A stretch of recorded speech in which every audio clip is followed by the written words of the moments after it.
नमस्कार। मैं हूं प्रेम कुमार, पिंक सिटी जयपुर से। हम अपने साथी, अपने अजीज मित्र संजीव कौशिक जी के साथ और कैमरा हैंडल कर रहे हैं हमारे मित्र ओमनाथ जी के साथ एक खास प्रयोजन से जयपुर आना हुआ है। और हम थोड़ी देर पहले बातचीत कर रहे थे। संजीव कौशिक जी, दर्शक के बीच बताइए, बहुत इंटरेस्टिंग बात आप कह रहे हैं कि आप कह रहे हैं कि हम अयोध्या जाएंगे ही नहीं। क्यों नहीं जाएंगे अयोध्या? ऐसा क्या हो गया? अब अयोध्या शंकराचार्य जी नहीं जा रहे हैं तो हम भी नहीं जा रहे हैं। शंकराचार्य जी नहीं जाएंगे तो आप नहीं जाएंगे? नहीं जाएंगे, हम भी नहीं जाएंगे। अब नहीं जाएंगे तो आप उनको हिंदू कहना बंद कर दीजिएगा। हम हनुमान के भक्त हैं, रोजाना हनुमान जी हर मंगलवार को व्रत करते हैं, मांस मछली नहीं खाते हैं हम। और अयोध्या से नहीं जाएंगे तो हमको हिंदू कहना बंद कर दीजिएगा। कौन कह रहा है कि हिंदू कहना बंद कर दीजिए? बस चिंता खड़ा ही किया जा अच्छा रहा है, आप अयोध्या जाते और हैं। आप बुलाएंगे तभी हम जाएंगे। शंकराचार्य जी नहीं जाएंगे। शंकराचार्य जी को बाजाबता निमंत्रण आया। ये कोई भाषा होती है? शंकराचार्य जी को निमंत्रण बजाते गया और जिस अंदाज में उनको पूछा गया, उनको आदर दिया गया या उनकी इज्जत उतारी गई। मतलब ये निमंत्रण दिया गया तो उनका सम्मान नहीं था। पूरा राजनीतिक खेल हो रहा है, सारे लोग राजनीतिक लोग वहां पे पहुंच रहे हैं गिन चुन के। अच्छा, आप कहिए, अगर निमंत्रण नहीं जाता तब क्या कहते हैं आप? सो कहिए। तो निमंत्रण किस हैसियत से भिजवाया गया, पहले ये बताइए। काहे भिजवाया गया? चुन चुन के काहे भिजवाया जा रहा है? शंकराचार्य जी को तो निमंत्रण गया, ये तो ये भाषा है। कहाँ जाए शंकराचार्य? भाषा में क्या? शंकराचार्य जी ने क्या कहा कि जाए वहां पे ताली बजाने? ये भाषा में क्या होती है? मतलब शंकराचार्य जी को कहा गया कि आप आना है तो आ जाइए, आइएगा तो अकेले आइएगा, एक आदमी को लेके भी आ सकते हैं। ये कोई भाषा हुई शंकराचार्य जी को बुलाने का? मुझे जो लगता है, ऐसे नहीं बोले आइए, आना होगा तो आइएगा, ऐसा तो नहीं कहा गया। मुझे लगता है उसमें कहा गया कि आप अगर संभव हो तो अपने एक व्यक्ति के साथ आ सकते हैं, इतना ही तो कहा गया है। देखिए प्रेम कुमार जी, राजनीतिक मंच बना दिया गया है। राम जी का जितना दोहन करना था पार्टी कर ही रही है और पूरा राजनीतिक मंच सजा दिया गया है। अब हर साल ऐसे ही 22 तारीख को आप पूरे हिंदुस्तान में दीपावली मनेगा, हर 5 साल के बाद में इसी तरह से हिंदुओं के भावनाओं का दोहन होता रहेगा। और हिंदू अच्छा, एक बात बताइए, आप भी कह रहे हैं कि हम नहीं जाएंगे अयोध्या, और ये भी कह रहे हैं कि हम पहले भी जाते थे, आगे भी जाएंगे। यही बात शंकराचार्य जी भी कह रहे हैं। तो शंकराचार्य की भाषा, आपकी भाषा एक मिल रही है। ये कांग्रेस की भाषा तो नहीं है ये। अब जिसकी भी भाषा आप कह सकते हैं, पूरा हिंदुस्तान कांग्रेसी दिखाई दे रहा है आपके आंखों से, तो हम क्या बोले उसमें। लेकिन मूल बात यही है कि जिस तरह से वहाँ राजनीतिक प्रपंच रचा जा रहा है, जिस तरह से राजनीतिक मंच दिया गया, सरकार ने एक कमेटी बनाई, वहाँ पे एक ट्रस्ट बनाया। ट्रस्ट अपना फर्ज निभा रहा है कि हमको इतनी बड़ी जिम्मेदारी दे गई, तो सरकार को कैसे खुश किया जाए, किन किन लोगों को बुलाया जाए, किन किन लोगों को छोड़ा जाए, किन किन लोगों को टच किया जाए, किसके मुंह से किस तरह की बातें कहलवाई जाए, वो सरकार को खुश करने में लगा हुआ है। तो पूरा राजनीतिक एक प्रपंच रचने का काम किया जा रहा है। अच्छा ओम जी, आप तो कैमरा हैंडल कर रहे हैं, अभी मैं कैमरा लूँगा, पहले आप मेरा प्रश्न ले लीजिए कि ओम जी, आप कह रहे थे कि आपके इलाके में अक्षत बांटा जा रहा है, निमंत्रण दिया जा रहा है अयोध्या से, तो बहुत खुशहाली है। क्या क्या कहेंगे आप? ओम जी अब मुखातिब में। नमस्ते सभी दर्शकों को। देखिए, अक्षत तो बांटा जा रहा है निमंत्रण के नाम पे, जैसे बहुत पहले बांटा जाता था। उसके साथ एक मंदिर के बारे में कितने फुट का है, कितने जगह में बना हुआ है, वो एक है, और एक मंदिर का फोटो है, और उसमें राम लला का फोटो है, राम जी का। और बांटने वाले ऐसे ऐसे ज्ञानी हैं, वो बता रहे हैं कि आपको 22 तारीख को उद्घाटन है वहाँ गर्भगृह में श्री राम जी का, लेकिन उसमें आपको आज जाइएगा तो जाइए। मेरा सवाल ये है ओम जी कि अक्षत जो बांटा जा रहा है, तो अक्षत तो पूजा होने के बाद ना वो अक्षत होता है, तो पूजा हुई ही नहीं, ये अक्षत कैसे हो गया? हाँ, ये सिर्फ निमंत्रण हुआ। जो पहले पीला चावल करके लोग कार्ड नहीं छपाते थे, उसके जगह पे निमंत्रण भेजते थे, वो है। तो लेकिन चलिए, वो निमंत्रण ही उसको मान्य है। अक्षत अक्षत लोग बोल रहा है, लेकिन निमंत्रण है। तो निमंत्रण में कहा क्या जा रहा है, सो मेन इंपॉर्टेंट बात वो है जो कहा जा रहा है। आप 22 को आइए। अगर वहाँ नहीं जा पा रहे हैं तो अपने अपने सोसाइटी के, अपने इलाके के राम मंदिर में आइए। और उससे पहले एक और चीज़ प्रेम जी, एक और चीज़ बता रहे हैं सबसे बड़ी बात।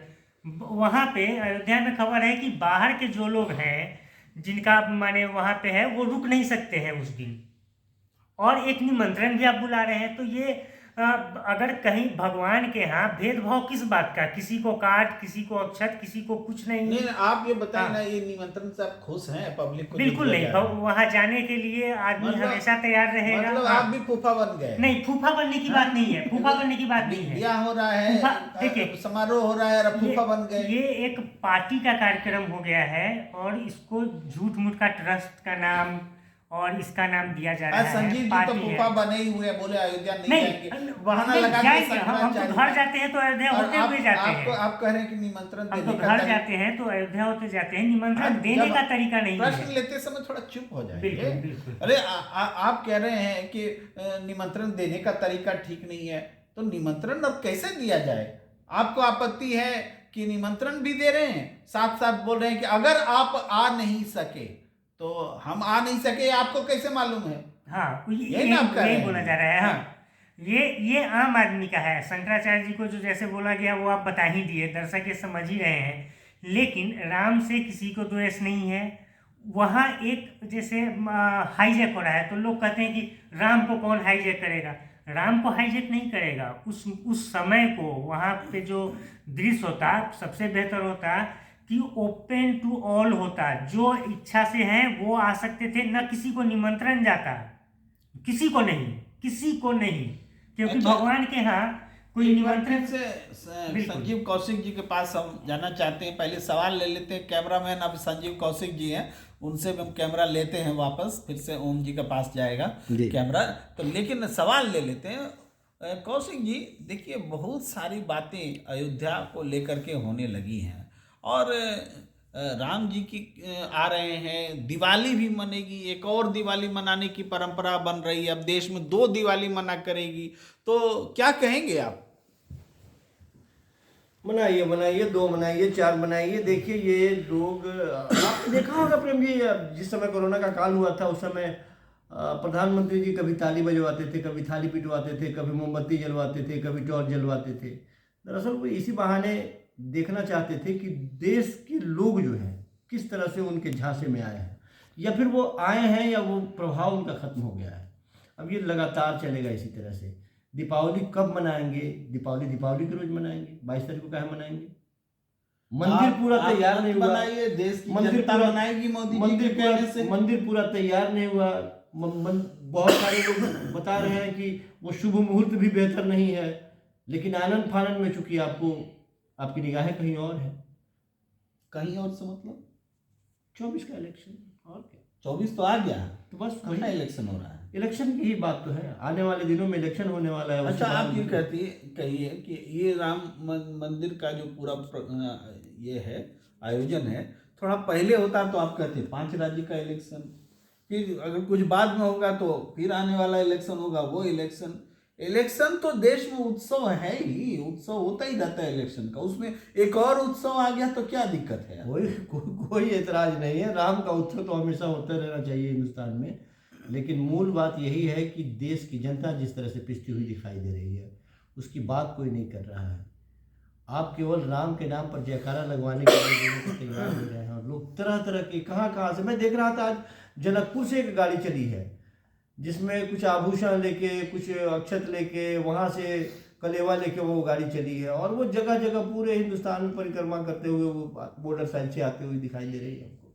लोगों को एक तरह से कनेक्ट करने का, हालांकि ये गलत नहीं है। यदि राजनीतिक मंच नहीं बनाया जाता, यदि सचमुच में यहाँ कोई राजनेता, जिस तरह से भारतीय जनता पार्टी के लोग इसमें इन्वॉल्व हैं और अपने ही लोगों को चारों तरफ से इसमें सर्वे सर्वा बनाने की जुगत में लगे हैं, यदि वो मंच नहीं बनाया जाता तो निश्चित तौर पर देश की आम जनता भी इससे जुड़ती। लेकिन एक बड़े वर्ग के जहन में ये बात घुस गई है कि आपने पूरा प्रपंच रच दिया है केवल राजनीतिक लाभ के लिए। राम को हमसे ही दूर कर दिया है आपने। अच्छा, अब ये बताइए, ये बड़ा वर्ग कौन है? दावा तो बीजेपी का होता है कि बड़ा वर्ग हमारे साथ है जो राम जी का उत्सव मना रहा है, दिवाली मनाएगा। आप कह रहे हैं कि बड़ा वर्ग वो है जो उदास है, दुखी है। मतलब आप क्या कह रहे हैं कि रोजगार खोजने वाला वर्ग? प्रेम जी, देश की जनता आज भी 60% से ज़्यादा मोदी जी के खिलाफ है ना, सरकार के खिलाफ है। नहीं, वो तो कांग्रेस के भी खिलाफ है। आप बोलिए, हम आप तो ये कह रहे हैं कि मैं तो 40% ऐसे बोल रहा हूँ कि भाई मोदी जी को अगर 37% वोट मिला और आप बोल रहे हैं 63% उनके खिलाफ है, तो कांग्रेस को 19% वोट मिला, तो हम कहेंगे 81% कांग्रेस के हम तो खिलाफ ये है। कह रहे हैं कि जो लोग सत्ता में बैठे हुए हैं और जो लोग कह रहे हैं कि पूरे हिंदुस्तान का प्रतिनिधि करने वाले हम भी हैं, हम ही हैं, प्रतिनिधित्व का मौका हमें मिला है, हिंदुस्तान की 140 करोड़ जनता हमारे साथ है, जो लोग इस तरह की बातें कर रहे हैं उनकी बात मैं कर रहा हूँ। तो जो सामने दिखाई दे रहा है वो साफ दिखाई दे रहा है कि धर्म मतलब हमें तो लग रहा है संजीव कौशिक जी, बीजेपी राजनीति करे ना करे, आप राजनीति जरूर कर रहे हैं और अयोध्या नहीं जाने के लिए तमाम तरह के राजनीतिक बहाने जो है प्रेम सामने कुमार रख रहे जी, हैं। इससे पहले भी हम अयोध्या गए हैं और इसके बाद भी अयोध्या जाएंगे, लेकिन इस आयोजन का मेरी नज़रों में कोई महत्व नहीं है सिवाय डपोर शंखी के शंख बजाने की, इससे ज्यादा कुछ नहीं महत्व है। अच्छा, प्राण प्रतिष्ठा होगी। आप तीन बात बताइए कि क्यों इस आयोजन का प्राण- महत्व नहीं है, तीन प्राण- बात बताइए। हमें बताया जा रहा है कि प्राण प्रतिष्ठा हो रही है वहां पे। कौन सी मूर्ति की प्राण प्रतिष्ठा हो रही है? नई मूर्ति कितनी बार मूर्तियां बदलोगे वहां पे? कौन से रामलला को प्रकट करोगे? कहाँ कहाँ से रामलला को लाओगे वहां पे? ये तो बता दो आप। जो प्रकट हुए उनकी पूजा होगी, प्राण प्रतिष्ठा होगी, नए की प्राण। लेकिन अच्छा, पहले और 2 पॉइंट बताइए। एक पॉइंट आ गया, फिर मैं सवाल करूंगा, और 2 पॉइंट बताइए। नहीं, मैं तो यही कह रहा हूँ कि जिस जगह पे राम जन्मभूमि की बात हो रही है, मंदिर बनना चाहिए, वहाँ पे भव्य मंदिर बन रहा है, इससे ज़्यादा खुशी की बात क्या हो सकती है? लेकिन जिस तरह से एक इवेंट बना के उसको पेश किया जा रहा है, पूरे हिंदुस्तान में ढिढोरा पीटा जा रहा है, मुझे लगता है कि राम तो कब का वहाँ से फिर से निकल लिए होंगे। चलिए कौशिक जी, कम से कम खुशी की बात है। ये तो आप कह रहे हैं ना कि भव्य मंदिर बन रहा है और खुशी की बात है, इतना तो माने कम से कम। तो ये खुशी की बात, तो इसका श्रेय भी तो दीजिए बीजेपी को, उसी की वजह से तो ये खुशी की बात आई है। बीजेपी की वजह से बन रही है। मंदिर किसकी वजह से बन रहा है? देश की अदालत की वजह से बन रही है। ये बीजेपी क्या कर रही है इसमें? बीजेपी ने तो हाईजैक कर लिया इसको। अदालत ने फैसला दिया, अदालत ने कहा कि नहीं, ये जमीन दिया जाए, उस पर मंदिर बने। इसमें बीजेपी क्या करती? अदालत फैसला नहीं देती तो क्या करती बीजेपी? बीजेपी ही तो अदालत तक ले गई बात को। तो आप ये कह रहे हैं कि बीजेपी ही अदालती फैसला दिलवाई? कहना तो हम नहीं चाहते हैं, लेकिन अगर बीजेपी अदालत में इतना इंटरेस्ट नहीं लेती, मतलब राज्यसभा क्या भेज दिया गया आपकी निगाह वहां तक चली गई? देखिए सुब्रमण्यम स्वामी भी बीजेपी के हैं, वो भी केस लड़े थे। केस में बहुत जल्दी जल्दी सुनवाई हुई, बीजेपी के आने के बाद हुई, पहले तो नहीं होती थी जल्दी जल्दी सुनवाई। तो क्या कहें, पहले अदालत कांग्रेस के प्रभाव में देरी से कर रही थी कि आज बीजेपी के प्रभाव में जल्दी से करने लगी? क्या तो बोले क्या- हम, बोलिए तो ना। लोग तो कह ही रहे हैं कि जिसने फैसला दिया वो राज्यसभा गया। तो इतने सालों से लटका रहा, तो उसके लिए क्या कहा जाए? जो लटका रहा तो लटका रहा, लेकिन फैसला देने वाला राज्यसभा तो गया ना, कितने दिनों के अंदर में चला गया। चलिए, बहुत महत्वपूर्ण बात यहीं पर अब खत्म करते हैं, झगड़ा थोड़ा सुस्ताते हैं, छुट्टी का आनंद लेते हैं।